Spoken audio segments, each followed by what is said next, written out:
Hey guys, Miss Stacy. So this is the last and final page of your paper. Yay! Once you get this done, you are all done. Hallelujah!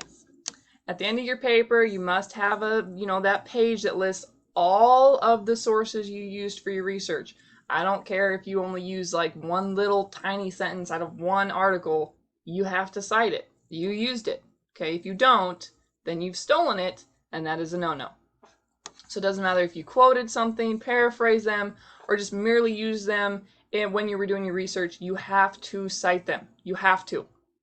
This is a difficult part, so you must do it correctly, guys. It doesn't seem very difficult because you're like, oh, just 3 things on the page. That's not too bad. No, because it's really easy. You can mess this up. So make sure you pay attention.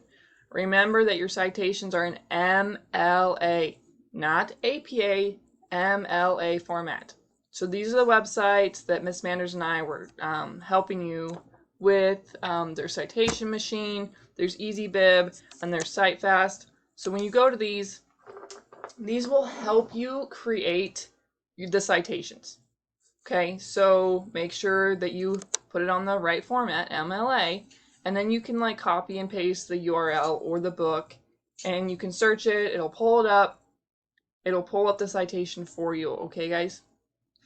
So you can do that. Okay, so those are the websites that you can use for that. Some cases, guys, even when you do an article and you put them in these websites, it'll come up that maybe the author wasn't found or the publication date wasn't found.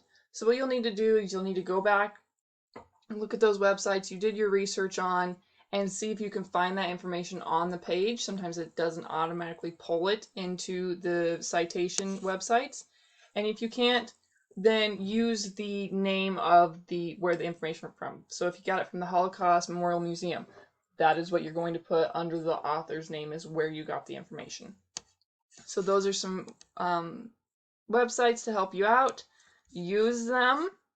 And then I also included kind of an example of a works cited page.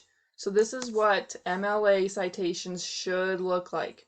Just like the rest of your paper, do not forget they are in Times New Roman or Arial font. They are 12 point and they are double spaced. Okay, so it's just an example. We have the author's name. There's a period after the author's name. This is the name of the article. This is where it came from, so maybe Time Magazine. This is the date it was publicized, and these are the page numbers. So this is just an example for you guys to kind of look at, and those websites for you to use to create them for you. Do not forget, if you have any questions, contact me or Mrs. Manders. And once you have finished this, you are all done and you have successfully completed your very first research paper. Go you!